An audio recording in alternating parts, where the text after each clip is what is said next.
Palumbo from Palatine, Illinois. Diana Wright.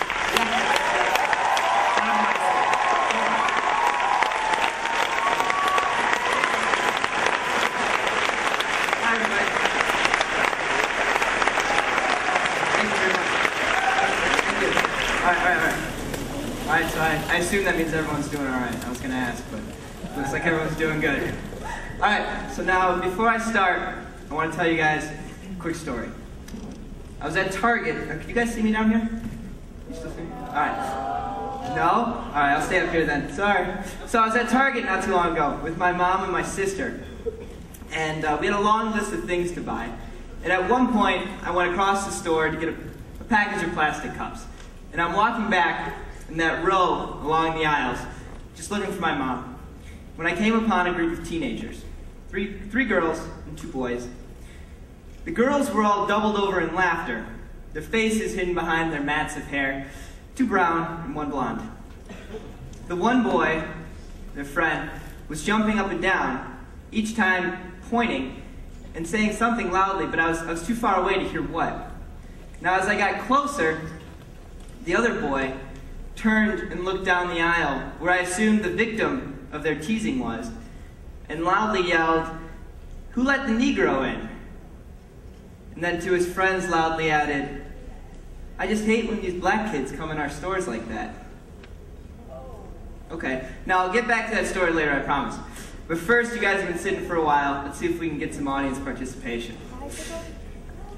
By show of hands, I'm going to ask you guys a couple questions. I just want you to be honest with me. Okay? Now, who in here hates old people?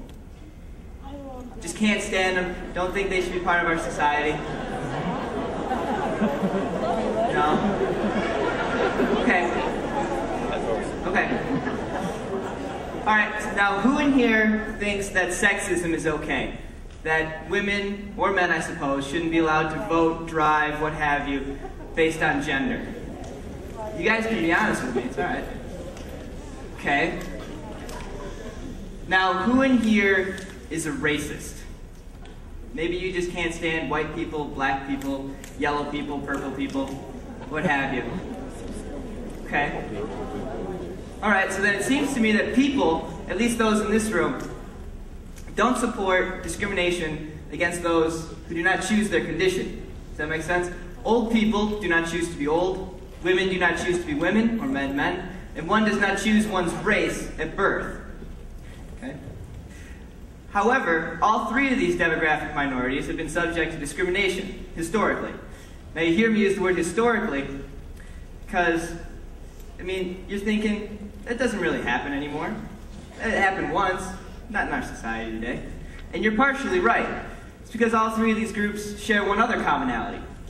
As fully capable human beings, they can all explain why discrimination is wrong. Dr. Martin Luther King, Susan B. Anthony, 2 great examples. Okay, so discrimination is bad. Discrimination against those who do not choose their conditions, that's worse.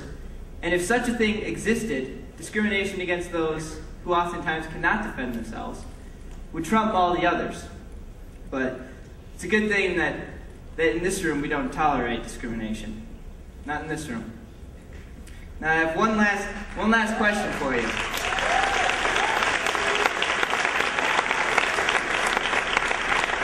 I have one last question for you. I want you to think back on the high school year that you just completed, over the entire year.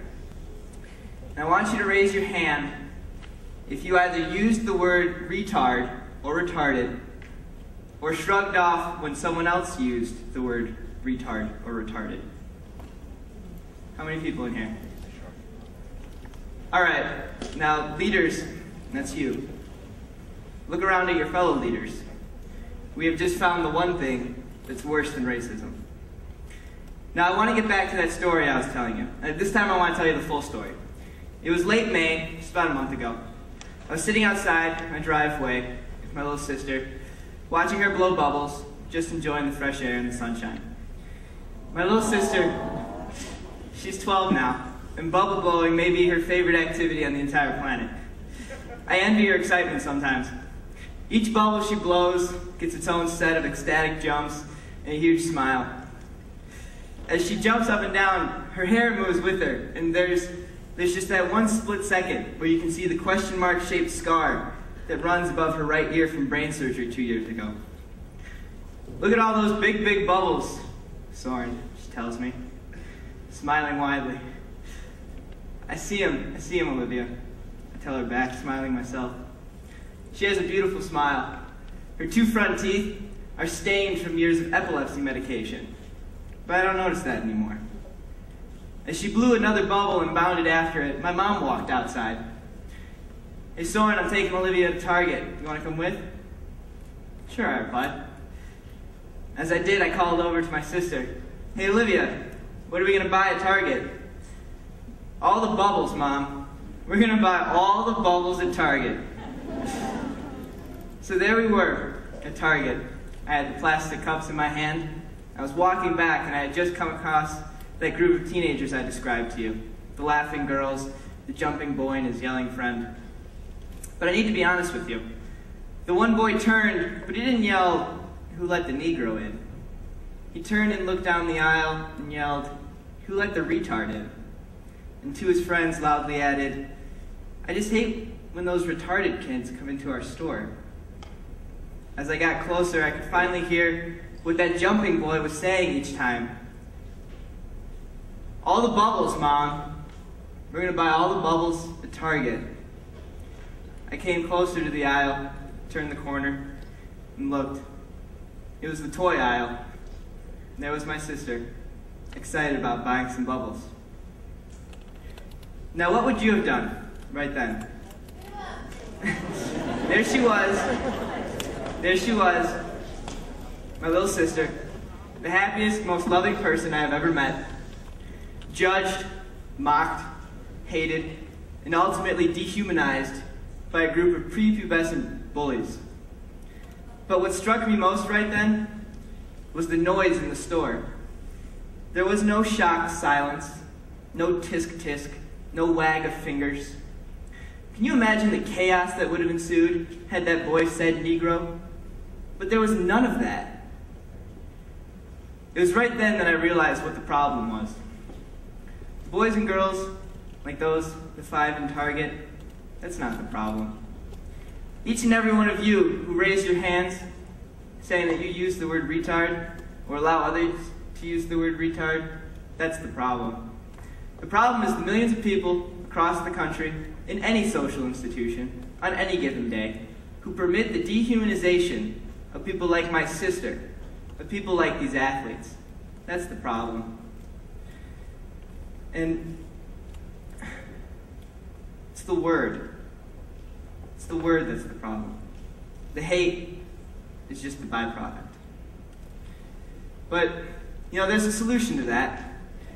The solution to the problem of hate is love. The solution to the problem of discrimination is acceptance. All I can ask is that you choose to be part of the solution instead of part of the problem. It's your choice every day. You can't be part of both, but you can be part of the solution. I ask that you love before you hate. I ask that you accept those, like my sister, like these athletes, like the rest of the intellectually and developmentally disabled, who do not choose their condition. I ask that you open yourselves enough to be loved as much as Olivia loves me. I ask that you open yourselves enough to love someone as much as I love her. Thanks a lot, guys.